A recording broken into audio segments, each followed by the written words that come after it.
दूसरा, मैं सिक्किम को लेकर कुछ बातों से बहुत खुश रहता हूँ। मतलब मेरे जो फेवरेट कुछ स्टेट्स भारत के हैं उनमें एक सिक्किम भी है, और उसके कुछ खास रीजंस मेरे पास है।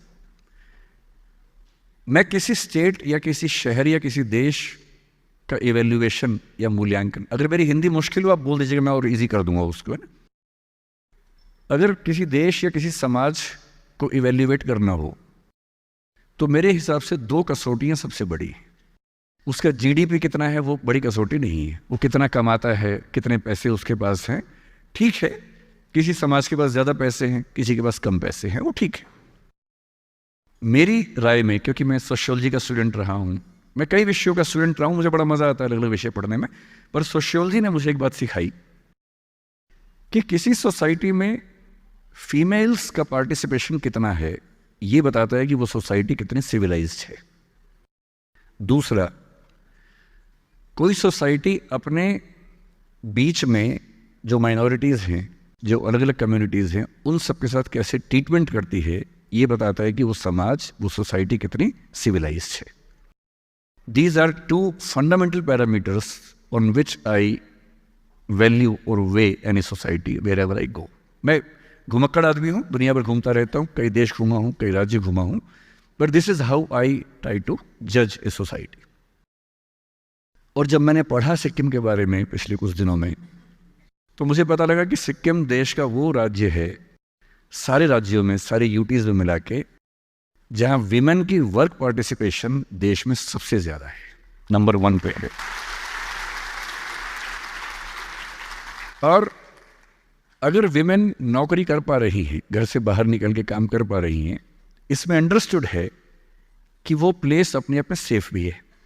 अगर वो सेफ नहीं होगा तो वो घर से बाहर कैसे निकलेगा? कोई घर से बाहर निकले, नौकरी करे, क्योंकि नौकरी करने के मामले में, मैं जिस बेल्ट से हूँ, मेरा जन्म दिल्ली में हुआ, मेरी परवरिश हरियाणा में हुई, अब मैं दिल्ली में रहता हूँ। उस बेल्ट में विमेन पार्टिसिपेशन उतना नहीं है। उसकी एक वजह शायद ये भी है कि सिक्योरिटी के इश्यूज थोड़े ज़्यादा रहते हैं। जब सिक्योरिटी के इश्यूज नहीं होंगे तो लोग बाहर भी निकलेंगे, काम भी करेंगे। और एक सोसाइटी जिसमें वर्क एनवायरनमेंट में विमेन को सबसे बेहतर स्थितियाँ मिलती हों, तो जब मैं देखता हूँ तो मुझे फ़ख्र होता है, गर्व होता है, प्राइड होता है कि उस राज्य में मैं आकर आप सबसे बात कर रहा हूँ। तो पहली बात तो ये खुश रहने की, और हमें पता होना चाहिए कि हमें किन बातों पर खुश रहना है। हम सबके जीवन में ऐसी बहुत सारी बातें हैं जिन पे हमें खुश होना चाहिए, पर पता नहीं होता हम लोगों को। So whenever someone asks you why are you a proud Sikkimese, you must tell that we belong to a state where women are highest in the participation of workforce, and we are proud for that. We have pride for that. तो पता नहीं चाहिए।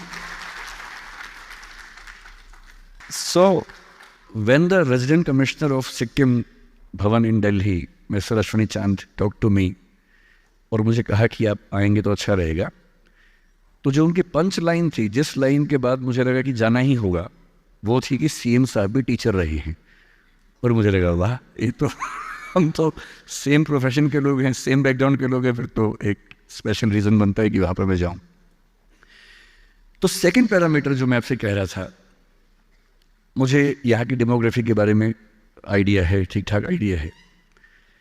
यहाँ जो Nepalese Sikkimese community है, यहाँ जो लेप्चाज हैं, जो भूटियाज हैं, या मैं कहूँ कि दो कम्युनिटीज़ बुद्धिज़्म से जुड़ती हैं, और बुद्धिज़्म भी वज्रयान बुद्धिज़्म, जो अपने आप में बहुत इंटरेस्टिंग फिनोमेना है।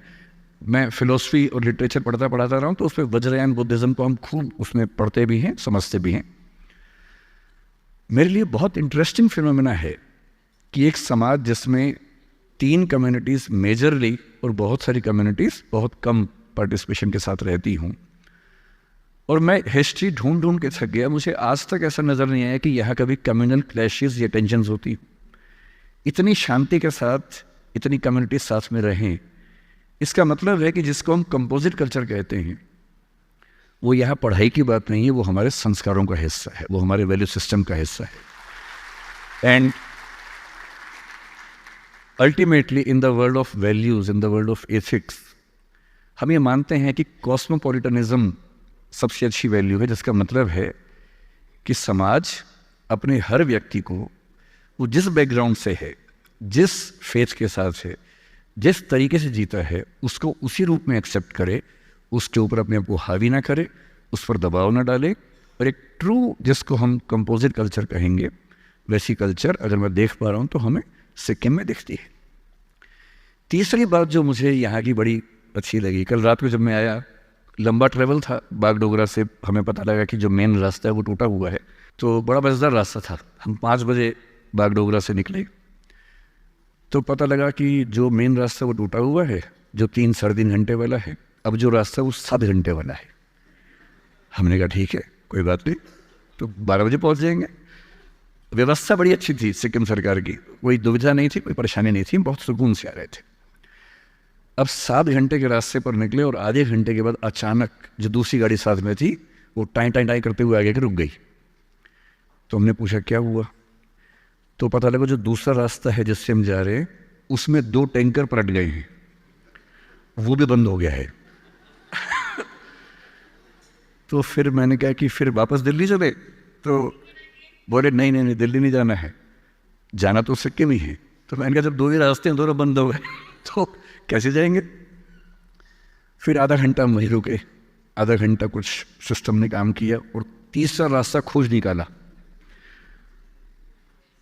तो जब पहली बार खोजा तो जो लोग मेरे साथ थे, मैंने उनसे पूछा कि ये कैसा रास्ता है, तो उनमें से एक ने रैंडमली अपने हिसाब से कहा कि सर इसमें 3-4 घंटे एक्स्ट्रा लगेंगे।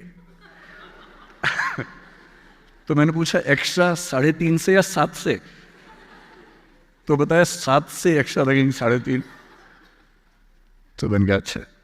तो फिर मैंने उनसे कहा अश्विनी जी से कि लगता है कि रात को 3-4 बजे पहुँचेंगे, तो या तो मेरा प्रोग्राम थोड़ा लेट करवा दीजिए ताकि मैं 4-5 घंटे सो सकूं, ताकि बात तो ठीक से करूं, ऐसा ना लगे कि मैं बहकी बात करूं और लोग सोचें कि ड्रग्स लेके आ गया है। जो कि मैंने सुना है कि यहाँ एक उभरती हुई समस्या है, देश भर में समस्या है, हर जगह समस्या है, तो यहाँ भी यही वो समस्या।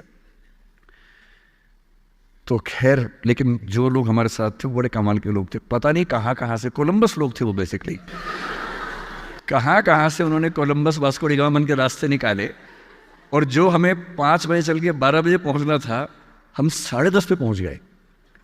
हम सिर्फ 5.5 घंटे में, बल्कि शायद 10:15 के आसपास सिक्किम पहुंचे, गंगटोक पहुंच गए, और बड़ा रिलीफ हुआ। बहुत अच्छे तरीके से मैंने नींद पूरी की और फिर मुझे लगा कि अब शांति से और प्यार से बात होगी। तो जब कल खाना खाने बैठे हम रात को, उसका टेस्ट थोड़ा अलग लगा, अच्छे वाला अलग, खराब वाला अलग नहीं, अच्छे वाला अलग लगा।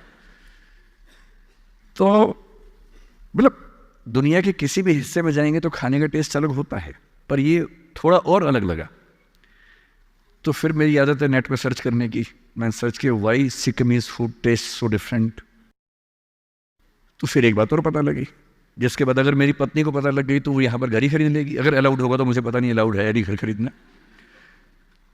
तो पता लगा कि सिक्किम भारत का नहीं, दुनिया का पहला स्टेट है जो 100% ऑर्गेनिक स्टेट है।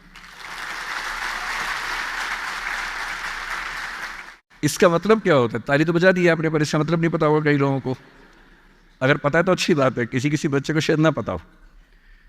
इसका मतलब ये होता है कि सिक्किम के फूड प्रोडक्शन में, खेती में, फार्मिंग में केमिकल फर्टिलाइजर्स, केमिकल पेस्टिसाइड्स का इस्तेमाल 0 होता है।